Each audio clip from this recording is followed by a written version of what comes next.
مردم خیلی قربانی نمیکنن. خب باید اگر شاید جا باشه باید قربانی، چون سنت مؤکده است. پول داشته باشید باید قربانی را انجام بدید.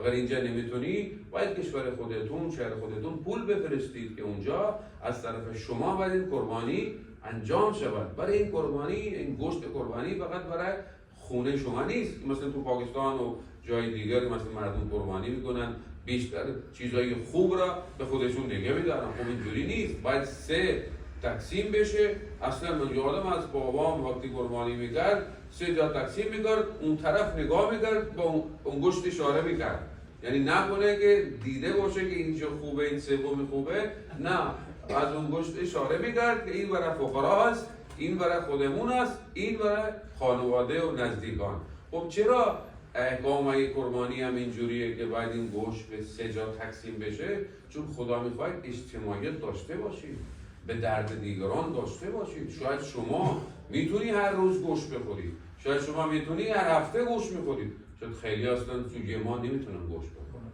خب